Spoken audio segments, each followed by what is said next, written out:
이번 분석을 시작하기 앞서 투자 판단의 최종 책임은 투자자 본인에게 있다는 점을 명확히 말씀드립니다. 저희는 단순 참고용 정보나 분석을 제공할 뿐 특정 종목이나 섹터에 대해 매수나 매도를 절대 추천하는 것이 아닙니다. 안녕하세요. 오늘 저희가 함께 파헤쳐볼 자료는 데이터 스트리밍 분야의 아주 강력한 주자죠. 컨플루언트, 티커는 CFLT입니다. 네, 안녕하세요. 최근에 AA 기반 신제품들을 발표하면서 월가에서도 꽤 주목하는 분위기더라고요. 예를 들면 DA 데이비슨 같은 곳에서는 목표 주가를 29달러로 올리고 매수 의견도 유지했고요. 맞습니다. 이게 단순히 실적이 좋아서만은 아닌 것 같다는 분석들이 나오고 있죠. 뭔가 좀 더 큰 그림이 있는 것 같아요. 네, 그래서 저희가 오늘 여러분께서 제공해 주신 이 자료들을 토대로 한번 깊이 들어가 보려고 합니다. 컨플루언트가 그냥 데이터를 잘 다루는 회사를 넘어서 어떻게 이 실시간 AI 시대를 위한 어떤 핵심적인 플랫폼으로 변모하고 있는지 그 전략과 가치를 좀 제대로 탐색해보죠. 좋습니다. 어떤 기회 요인이 있고 또 어떤 도전 과제들이 있을지 살펴보면 흥미로울 것 같습니다. 자, 그럼 뭐부터 볼까요? 역시 가장 눈에 띄는 건 새로운 제품들이겠죠. 이름들도 좀 인상적인데요. Confluent Intelligence, Real-Time Context Engine, Private Cloud, 그리고 테이블플로우 확장판까지. 네, 이 제품들이 사실 컨플루언트의 전략 방향을 아주 잘 보여주고 있습니다. 핵심은 더 이상 데이터를 그냥 안정적으로 옮겨주는 그런 파이프라인 역할만 하지는 않겠다는 거예요. 단순 전달자가 아니다. 그렇죠. 그보다는 데이터가 이렇게 흘러가는 과정 자체에서 어떤 지능을 부여하겠다. 뭐랄까 일종의 데이터 두뇌 같은 역할로 진화하겠다는 목표를 세운 거죠. 데이터 두뇌요? 흥미로운 표현이네요. 네. 특히 그 컨플루언트 인텔리전스하고 리얼타임 컨텍스트 엔진 이 두 가지가 그 중심에 있다고 보시면 됩니다. 그럼 그게 구체적으로 어떻게 다르다는 건가요? 기존이랑. 기존에는 이제 데이터를 실시간으로 전송하는 것, 이게 이제 주된 가치였잖아요. 네, 그렇죠. 카프카 기반으로 안정적으로 빠르게 보내는 거. 맞습니다. 근데 이제는 그 스트리밍 되는 데이터 자체에서 AI를 써서 실시간으로 맥락을 파악하는 거예요. 이게 지금 무슨 의미인지. 맥락을요? 실시간으로? 네. 그리고 거기서 바로 통찰력을 뽑아내고 더 나아가서는 지능적인 행동, 그러니까 어떤 조치를 취해야 할지까지 지원하겠다는 겁니다. 와, 이건 단순히 배달만 하는 게 아니라 배달된 재료로 뭘 만들 수 있는지, 심지어 레시피까지 알려주는 셰프가 되겠다는 느낌인데요. 네, 아주 적절한 비유입니다. 그러니까 가치사슬, 밸류체인에서 훨씬 더 위쪽으로 올라가겠다는 거죠. 그냥 데이터 관리 인프라 수준이 아니라 이제 데이터 기반의 의사결정 영역으로 직접 들어가겠다는 겁니다. 고객 입장에서는 훨씬 더 유용하겠네요, 정말. 당연하죠. 예를 들면 금융 쪽에서는 실시간으로 들어오는 거래 데이터에서 이상한 패턴을 바로 딱 잡아내서 금융 사기를 막는다거나 사기 탐지 중요하죠. 네, 또 이커머스 같은 데서는 고객이 지금 웹사이트에서 뭘 보고 있는지, 뭘 클릭하는지에 따라서 실시간으로 딱 맞는 상품을 추천해 준다거나 개인화 추천이네요. 맞아요. 제조업이라면 공장 설비 센서 데이터 같은 걸 실시간으로 분석해서 이거 좀 이상한데? 고장나기 전에 미리 정비해야겠다. 이런 예측도 가능해지고요. 와, 정말 다양한 분야에서 즉각적인 반응이 필요한 AI 애플리케이션에 꼭 필요한 기반 기술이 될 수 있겠네요. 그렇죠. 바로 그겁니다. 이런 고부가가치 기능을 제공하면 고객들을 플랫폼에 더 꽉 붙잡아둘 수 있겠죠. 그게 바로 락인 효과고요. 락인 효과. 네, 그리고 당연히 고객 한 명당 쓰는 돈, 그러니까 평균 판매 단가, ASP라고 하죠. 이것도 올라갈 가능성이 크고요. 와, 그렇군요. 확실히 비즈니스적으로도 매력적인 전략이네요. 자, 그럼 같이 발표된 다른 제품들, 프라이빗 클라우드랑 테이블플로우는 이 데이터 두뇌 전략이랑 어떻게 맞물려 돌아가는 건가요?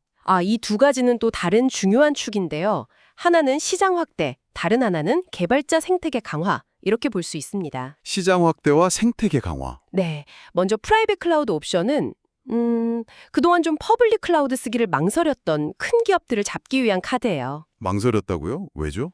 아무래도 데이터 주권 문제라던가 아니면 아주 엄격한 규제를 지켜야 하는 산업들 있잖아요.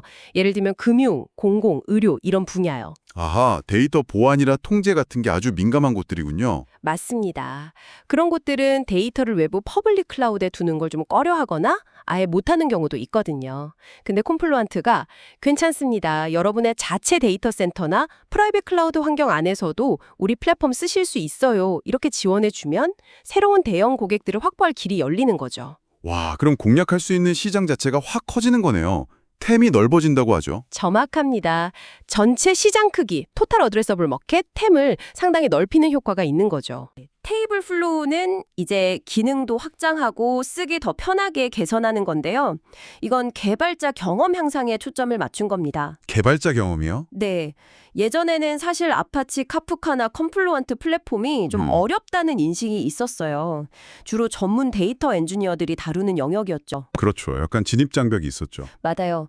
근데 이제 테이블 플로우 같은 걸 더 쉽게 만들어서 일반 소프트웨어 개발자들도 데이터 스트리밍 나도 한번 써볼까?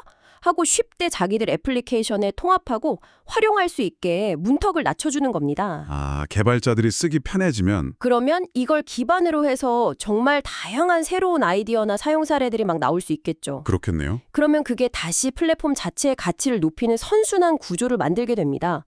이게 바로 그 유명한 네트워크 효과, 네트워크 이펙트죠. 아, 네트워크 효과. 참여자가 많아질수록 플랫폼 가치가 기하급수적으로 커지는 거예요? 네, 맞습니다. 플랫폼에 기여하는 개발자나 애플리케이션이 많아지면 그 혜택이 모든 사용자에게 돌아가면서 플랫폼이 점점 더 강력해지는 거죠. 이야, 이 제품 하나하나가 다 큰 그림 아래에서 전략적으로 움직이고 있다는 게 느껴지네요.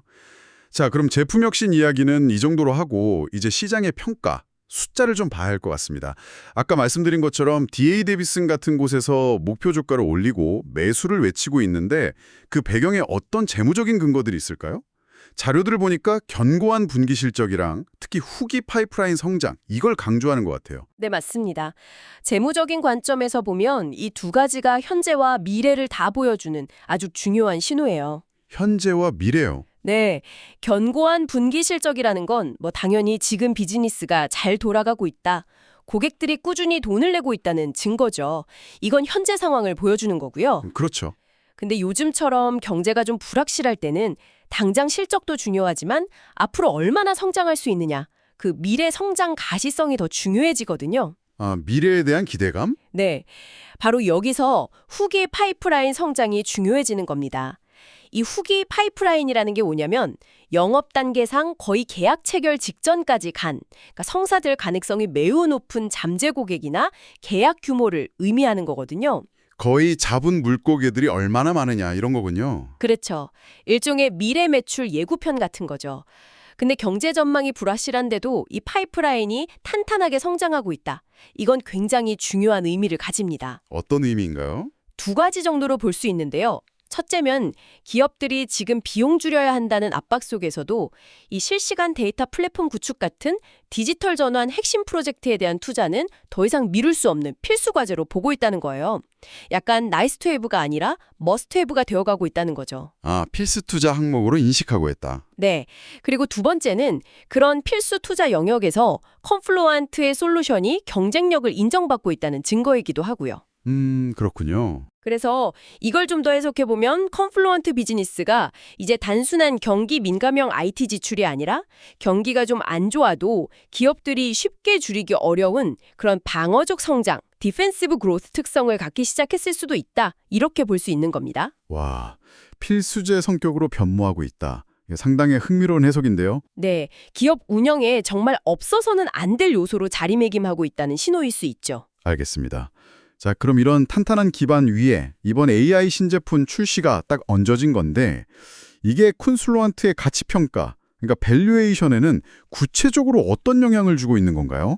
단순히 좋은 제품 나왔네 이 정도 수준이 아닌 것 같은데요? 아, 바로 그 지점이 중요합니다. 이번 AI 신제품 출시가 컴플루언트를 둘러싼 시장의 성장 내러티브, 그러니까 이 회사의 미래를 우리는 어떻게 볼 것인가 하는 그 이야기 자체를 근본적으로 바꾸고 있다고 봐야 해요. 이야기가 바뀐다고요? 네, 예전에는 뭐랄까, 컴플루언트를 주로 그 오픈소스 기술인 아파치 캅카 있잖아요. 그걸 기반으로 해서 좀 더 쓰기 편하게 만든 상용 솔루션 업체, 이 정도로 보는 시각이 강했죠. 물론 그것만으로도 대단한 비즈니스지만요. 그렇죠. 카프카를 상업적으로 잘 구현한 회사. 네. 근데 이제는 상황이 달라졌어요. 특히 생성형 AI가 막 뜨고 또 실시간 AI 애플리케이션에 대한 요구가 폭발적으로 늘어나면서 이 시스템들을 돌리려면 결국 실시간으로 데이터를 처리하고 분석하는 능력이 핵심이 되거든요. 아, AI 시대에는 실시간 데이터 처리가 필수다. 그렇죠. 근데 컨플루언트가 이번에 딱 내놓은 그 인텔리전스 엔진이니 컨텍스트 엔진이니 하는 것들이 바로 이 거대한 시장 변화의 핵심적인 요구사항, 그 정중앙을 겨냥하고 있다는 거죠. 타이밍이 아주 절묘했네요. 네, 그래서 시장은 이제 컨플루언트를 그냥 카프카 회사로만 보는 게 아니라 이 회사가 AI 시대의 핵심 데이터 인프라가 될 수도 있겠는데? 아니, 더 나아가서 실시간 AI를 가능하게 만드는 조력자, 이네이블러가 될 수도 있겠다. 이렇게 재평가하기 시작한 겁니다. 와, 위상이 달라지는 거네요. 맞습니다. 이런 인식의 변화가 결국 기업 가치를 평가할 때 쓰는 그 배수 있잖아요. 예를 들면 주가 매출 비율이라던가 아니면 미래 이익 전망치를 기반으로 한 주가 수익 비율, 포워드 PER 같은 것들. 네? 이런 배수가 높아지는 걸 정당화시켜 줄 수 있다는 거죠. 배수가 높아진다? 그게 무슨 뜻이죠? 그러니까 예를 들어 컨플루언트가 똑같이 100억 원의 매출을 올려도 예전에는 시장이 카프카 회사니까 PSR 10배 정도 주자 했다면 이제는 와, AI 시대의 핵심 조력자니까 PSR 15배, 20배 줘도 되겠는데? 이렇게 미래 성장 기대치를 훨씬 더 높게 쳐준다는 의미입니다. 아하, 똑같은 실적을 내도 미래 성장 가능성 때문에 시장에서 더 높은 가치, 프리미엄을 받게 된다는 거군요. 네, 바로 그겁니다. 미래 성장성에 대한 기대감이 주가 배수에 반영되는 거죠. AI라는 강력한 성장 스토리가 붙은 거예요. 알겠습니다. 제품 혁신으로 새로운 가치를 만들고 이게 또 탄탄한 실적과 미래 파이프라인 성장으로 증명되면서 시장의 기대치와 평가도 같이 높아지는 아주 이상적인 선순환 구조가 만들어지고 있는 거네요. 그렇죠. 물론 앞으로도 계속 증명해 나가야겠지만 현재까지의 흐름은 상당히 긍정적으로 보입니다. 자, 그럼 이 모든 퍼즐 조각들을 한번 맞춰볼 시간이 된 것 같습니다. 제품 혁신, 재무 건전성, 시장 평가 변화 이걸 다 종합했을 때 컴플루언트의 현재 위치는 어디쯤이고 앞으로의 전망은 어떻게 그려볼 수 있을까요? 스워트 분석이나 기술 수용 주기 같은 틀을 사용하면 좀 더 명확하게 정리될 것 같은데요. 네, 좋은 접견입니다. 제공된 분석 자료들을 종합해보면 그런 프레임워크를 통해서 컨플루엔트의 전략을 좀 더 입체적으로 이해할 수 있어요. 먼저 스워트 관점에서 한번 볼까요? 네, 좋습니다. 강점, 약점, 기회, 위협. 강점, 스트렝트는 너무 명확하죠. 일단 아파치 캅카를 처음 만든 그 창시자들이 세운 회사라는 기술적인 정통성, 여기서 오는 아주 강력한 브랜드 인지도. 그렇죠. 원조 맛집 같은 느낌이죠? 네, 그리고 이미 확보하고 있는 탄탄한 대기업 고객 기반, 이런 것들이 확실한 강점입니다. 그럼 기회 어포르추니티는요? 기회 역시 명확합니다. 바로 이 실시간 데이터 처리와 AI가 만나는 거대한 시장이죠. 이건 앞으로 엄청나게 커질 수밖에 없는 시장이잖아요. 네, 모두가 주목하는 분야죠. 컴플루언트가 내놓은 신규 AI 제품들은 바로 이 기회를 잡아서 자신들이 가진 강점을 극대화하려는 아주 전략적인 움직임이라고 볼 수 있습니다. 자, 그럼 강점과 기회는 알겠는데 약점, 위크니스나 위협 트렛, 요인은 없을까요?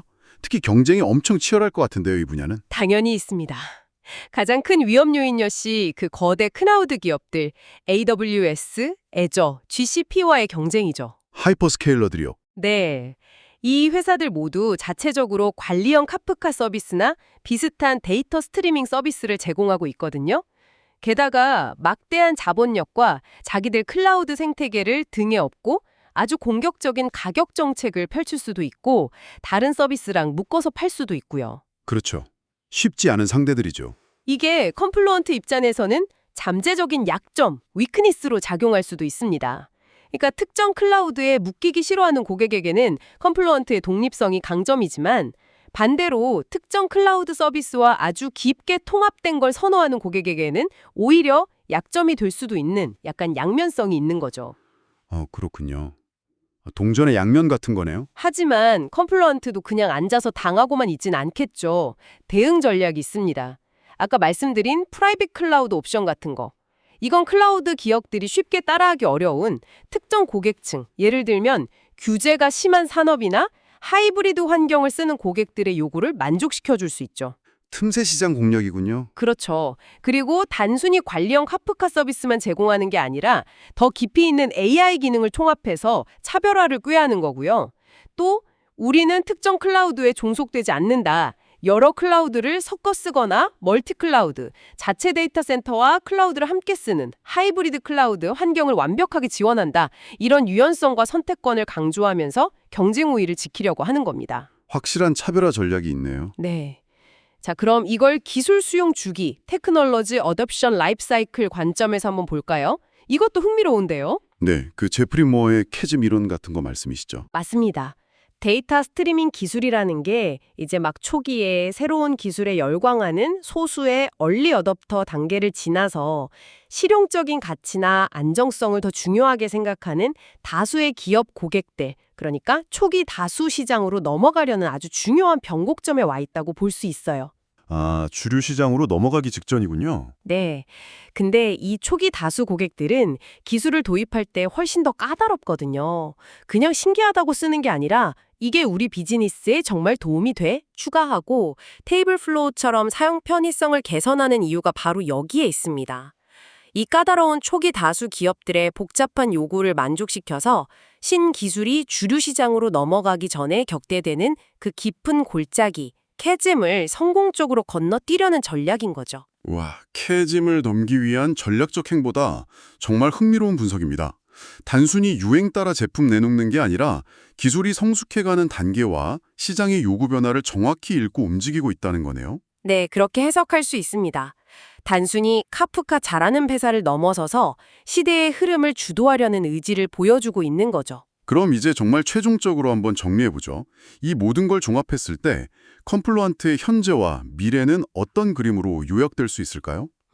결론적으로 말하면 컴플루언트는 지금 데이터가 미친 듯이 쏟아지고 모든 것이 실시간으로 연결되는 이 AI 시대를 맞아서요. 데이터를 그냥 저장하고 옮기는 그런 단순한 파이프라인 역할을 넘어서고 있다는 겁니다. 넘어서서 뭘 하겠다는 거죠? 칼 같은 핵심적인 역할을 하겠다는 거죠. 디지털 중앙신경계. 와, 정말 강력한 비전이네요. 네, 그리고 중요한 건 이게 그냥 말로만 하는 비전이 아니라 구체적인 제품 로드맵과 또 실제로 보여주고 있는 견고한 사업 성과를 통해서 그 가능성을 증명해 나가고 있는 과정이 있다. 이렇게 볼 수 있을 것 같습니다. 네, 오늘 저희는 컴플루언트가 AI라는 이 거대한 물결 속에서 어떻게 스스로를 재정의하고 진화하고 있는지, 그 전략과 시장의 평가는 어떤지, 또 미래 가능성은 어떨지 정말 다양한 각도에서 깊이 있게 살펴봤습니다. 단순한 데이터 인프라 기업에서 이제 실시간 인텔리전스 플랫폼으로 도약하려는 그 야심찬 계획이 굉장히 인상 깊었습니다. 여러분께서는 오늘 이야기 들으시면서 어떤 부분이 가장 중요하다고 느끼셨나요? 그렇죠.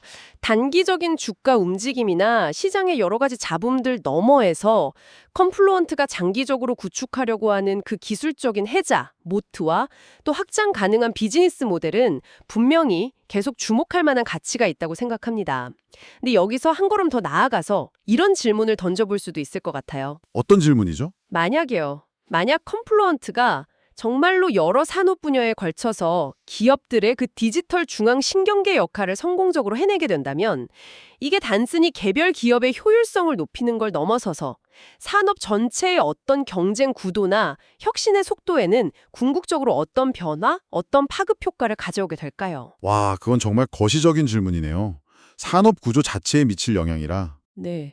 이 질문에 대한 답을 찾아가는 과정이 앞으로 컴플루언트라는 회사를 지켜보는 또 하나의 아주 흥미로운 관전 포인트가 되지 않을까 싶습니다. 네, 오늘 정말 흥미로운 분석과 통찰 감사했습니다.